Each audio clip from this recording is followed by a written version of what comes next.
Bokoto, bandeko, bokoto, l'air est grave. Aïe, aïe, aïe. Oh, yeah. Bokoto. L'air est grave. L'air a sonné. Bandeko, bokoto. Allô? Bandeko, bokoto, l'air est grave. Tout ce qui va boyo na 13h, tu vas boyo, oyo attention. Bandeko. Hapa msana nilonga mafuta. Tout ce qui va boyo na 13h03, oyo kamutema pasi. Bandeko, bokoto, moi makamuke kaka, entre temps, ça moi tia. Tu vas déjà awa. Bandeko, bokoto, to sur ma mamboka. Bokoto, to sur ma mamboka, bandeko. Biso so itoza, so itomoni mabe moko boye, to yaba la biso koloba. To yaba biso koloba. Bokoto, bandeko. Bokoto, l'air est grave. L'air a sonné. Boyo na 13h03 minutes pour jouer sang. Boyo na 13h03 minutes. Bandeko, bokoto. Hein? Bokoto na ezanga na obeta mwa mukeka tanta na bimina ngala kei. Bokoto na bino bandeko. Osa moi Bataliban.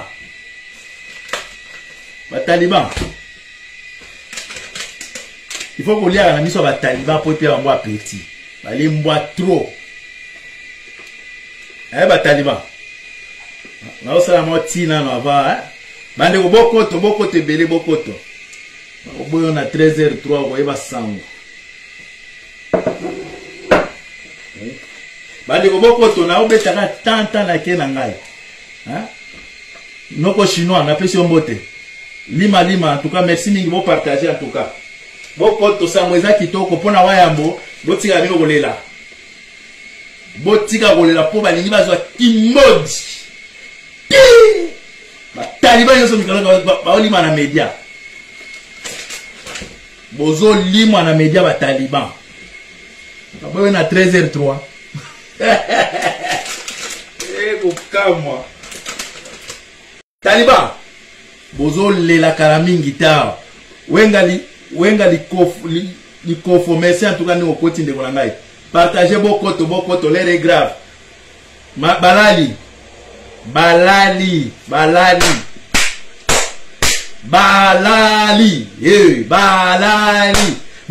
Bataliba. Bosuki. Nene Adoula. Merci en tout cas ni okoti ndeko na ngai. Bataliba. Ngana bundaka na zolia. Taliban.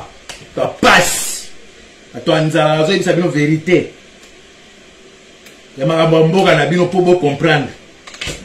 Tant to bande ko lobela bino bande ko comprendre ka ateke. Biso to aba visionnaire to ibisa bino vérité. Bande ko bokoto. Boli misanga to kana bande ko le appétit silingai. Comme appétit kati ngati kana melanga titi. Bokoto bande bozali. Apollinaire qui sunzu. Merci en tout cas de vous partager. Bataliba balali. Nangina mola basinya champagne. Bataliba KO debout. Bataliba KO. Peuple moko maudit. Buku yo kelo. Bino bukanisa ki biso tuzaba master na bino. Vous sentir. Osa no mapa. Kata petit olia oyoka sam. 13h03. Bandeko bokoto. Soso amboka. Zana na esengo ke mutu na wa ya mboka la mingi te libanda. Bataliba mutu a bloqué mutu te to boy mode da. Na tike na 15% ya nini il y a batterie. Mais nous sommes obligés de faire le bambang. Bandeko.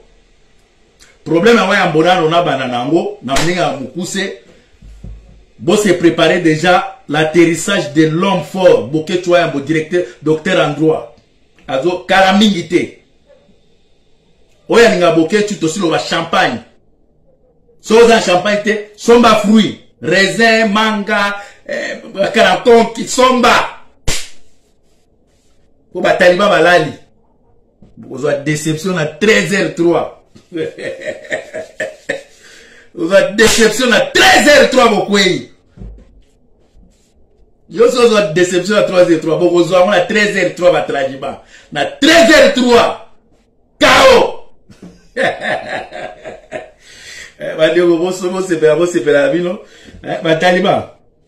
Donc, Taliban.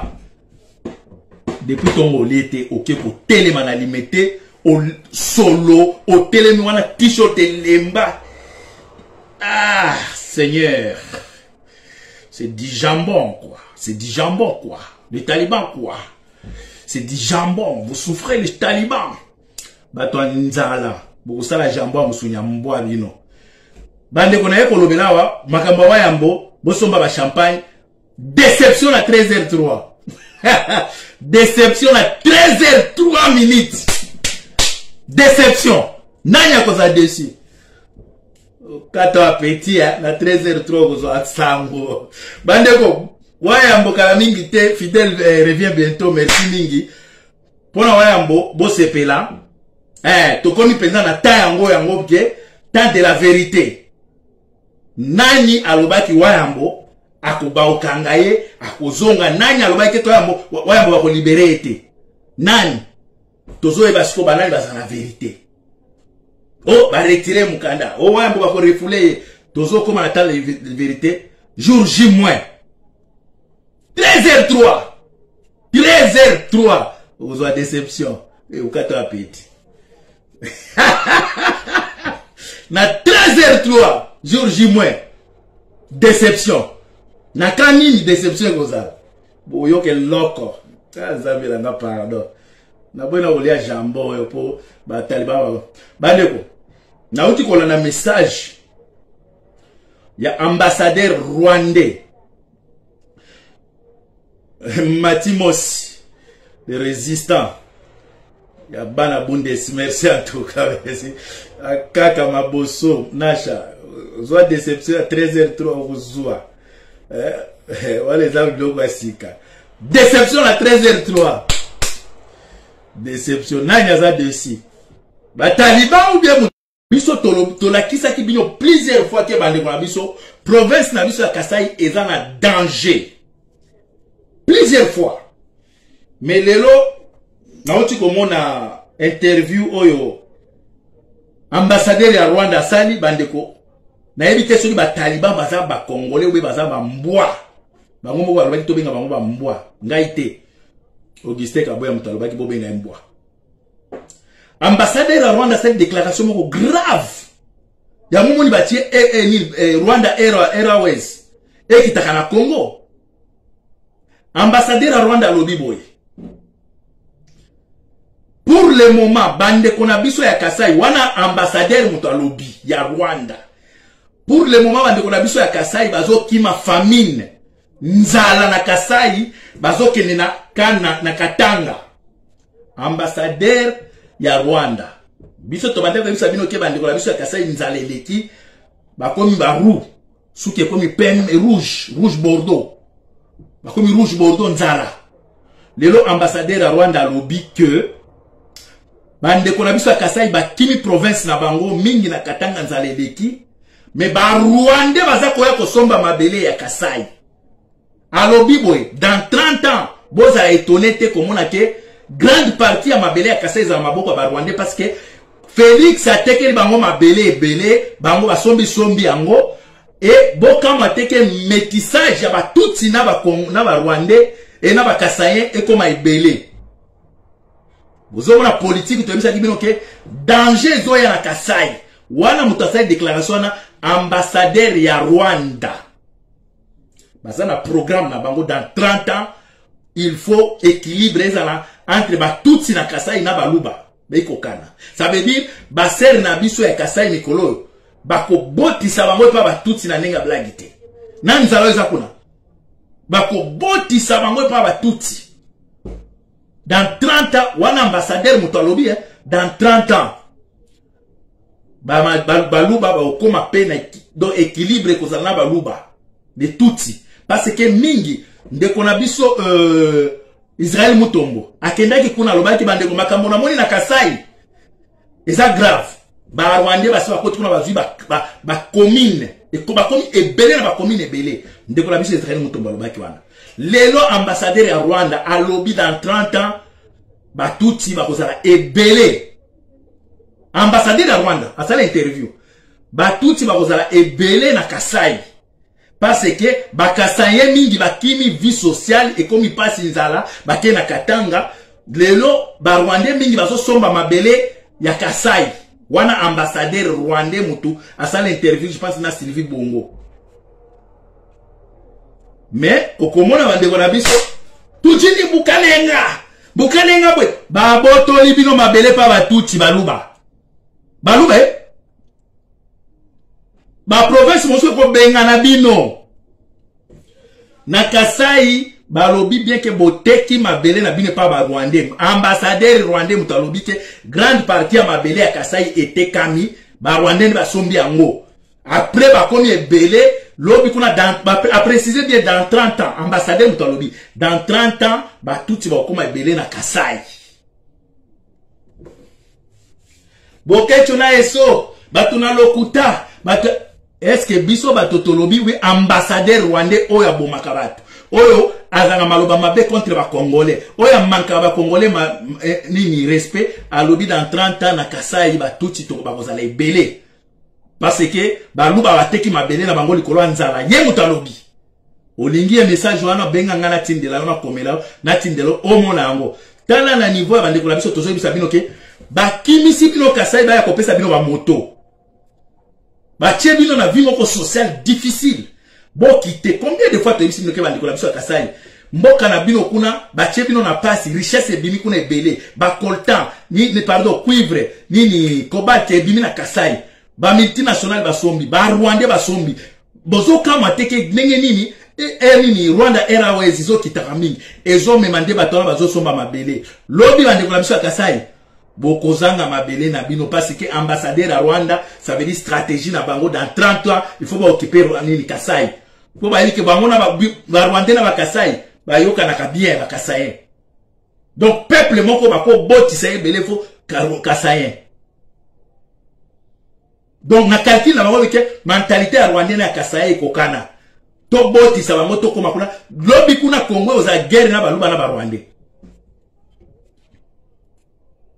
Donc, message ça kaya mwana ke ba taliba bozo a conscience Félix c'est un sorcier ateki mabele na bino ambassadeur à Rwanda muto alobi ke ba Rwanda ba somi grande partie ya mabele ya Kasai et pour le moment bokomona ke ba Rwanda ba so occuper Kasai ambassadeur rwandais à Kinshasa botuni ya biso siko Félix déclaration à ambassadeur alobi nini mabele na ba somi yango et pas nani atekeli bango nani atekeli mabele. Mais elo wana ko décourager ambassadeur wana sakana ba congolais oyo bozako ba otekela bino mabele vous allez perdre tout même vos vies pas seulement la terre vous allez perdre aussi vos vies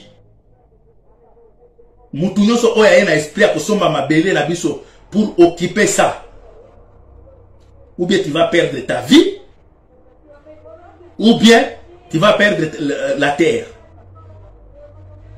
Taliba ba bololé to ibisa ki binoke boteki mabele pa ba Rwanda bango na ba Rwanda déjà ba komi ko plan 2023 et dans 30 ans ba okoma na équilibre na ba Rwanda ça veut dire ba kuna na crise za kuna ba Rwanda bazala na mbongo na ba sida na bani bazo pupula pesa ba ser kuna ba ser na biso ba luba olela lekele mwane tumema nchukwa mpila lekele muluma wanyi baza ko botisa bango encore kuna ba luba ne balinga ka banini makambwana ero bazaka ko le tatuani lekelenza biteketa baza ko enza bango biteketa kuna ba Rwanda ba yena bulu peza ke Rwanda moko abotisa 40 femmes ya baluba C'est impossible. Qu'on soit dans 30 ans, équilibre entre Batutsi, na Congolais, na Luba. Mais il faut qu'il y ait une stratégie, donc, au cas où on a dit, Rwandais mon pas au ça sans Baluba. Parce que c'est un bongo. Nzaleza kuna makasi. Mbongo. Wana muluba zone laka. Enzabite keta. Bazako boti sabino. Bande bataliba bomoni ke toza na vision ko le kabino. Mabele ya mwana balubi ba boto libino. Boya ko finga biso lisusu. Omona pela Rwandais moko ya konda ya nzala. Ayena mission kuna kaka ke yo il faut luka olinga kapinga olinga nini mbombo olinga nini chanda botisa bango bana 5 mais comme bazana nzala simba no 5 millions yo cha awa. Donc muluba penza likolo $1 enzabite keta. Likolo $2 enzabite keta. Donc mikolo baluba baza ko panza epa ba Rwandais na ndenga blagite. Po ba Rwandais ba uti na mission kuna ke enzabite keta. Botisa bango. Siko ba ser na biso mikolo na Kasai. Eza penza kuya hapa unataka nini? Oh, mema njini bukulato, mema njini ni bitoyoto lwako. Enzabite keta. Boteki mabele likolo nzala baluba ba bolole. Toyebisa kibino ke boteki mabele baka Rwanda kon ko proclamer bien dans 30 ans. Ba tout va comme majorité na Kasai. Na stratégie nini? Bana mibali na bango bazana mbongo bako botisa baluba ebele métissage wana yango bazana ngo posa. Yango moni loi oya kolobate mwana fois à 100% congolais, il faut esalema. Pas na gouvernement oya Félix. Biso, il faut tout ça la loi on est 100%. Comme ça tu kotala ba métissage na bino wana, soki kozana place wana même na ba institution. Félix muta favoriser ba kende ko botisa bande ko lokola bangulu.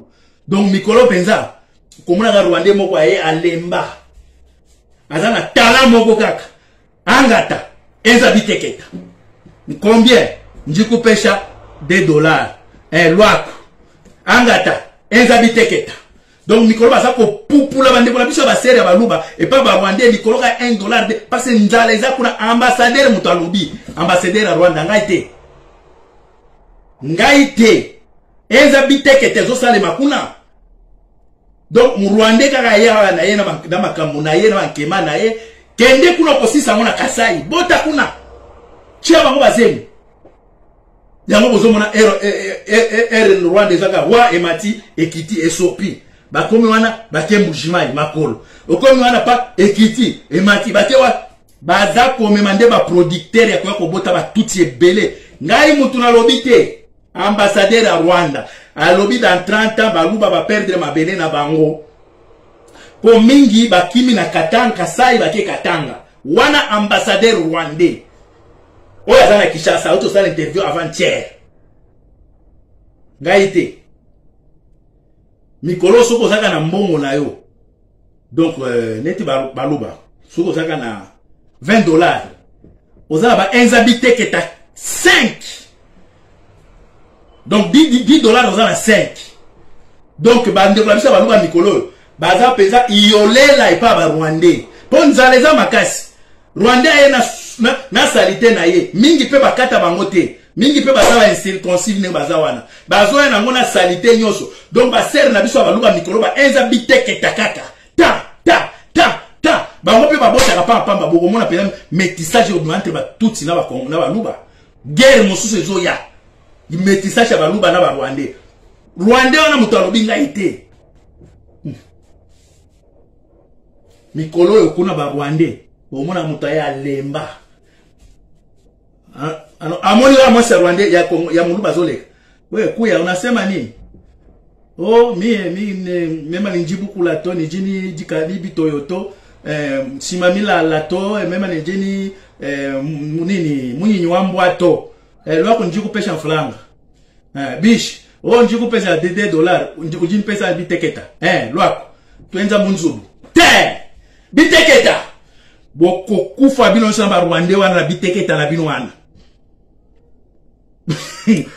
biteketa na bino wana boko kufa nango botane bota wana babolole baluba omone ba Rwanda basakai na bino bapesi bino bamoto ebele kuna bazo okipe mabele na bino et peut-être oyebisaki bino depuis kala mabele na bino bazo botola bino baza bopesa bino bamoto bango bazozwa mabele kuna lelo ambassadeur alobi dans 30 ans bazo okipe Kasai bon meka boye pa na biso na Équateur na ba Congo na bandundu partout to ko boma bino dit amen ake olala na butu bolo olala na butu na sala nza biteketa na shakaka na pesi mbote na ah oui Kuga en tout cas merci mingi Didier Anaconda nyoka mulai star na biso ya Belgique na pesi mbote bande ko oya lingi moi ni remerciement kombo mo ebima wana ko pesa tout ça la bien merci mingi en tout cas na batutu obokoti ezai ko yebisa ka baluba ke boza ba bolole boza ba bolole likolo $2 enza biteketa mikolo peza ba Rwanda bazoya peza kuna na provision na yango ayebike kuna ozana $5 ozana enza biteketa 5 anga tamwanetu kuna peba na kote ya Kasai kuna na mona ki peloni mwa babomai bandeko na biso baluwa mingi na kati kuna ta mwa kaleso ezalaka te ça veut dire ba Rwanda bazoya kuna peza enza biteketa partout facilité ezali. Pourquoi? Parce que bandeko na biso passe eleki nzaleleki même kaleso na kati ezango te na bibembela bango elaki samaki ngai te tango babando boma lokisi bandeko na biso baata na sous-vêtement te so Rwanda akuti muto na sous-vêtement te enza biteketa lwako njiko pesa faranga anga ta $2 oui pour nini politique ya Félix politique va t'alimenter bandimi Rwanda occupé biso Rwanda déjà comme un programme qu'on projeté dans 2030. Qu'est-ce qu'on peut faire? Il faut occuper le Congo avec le métissage de Tutsi. Bololé.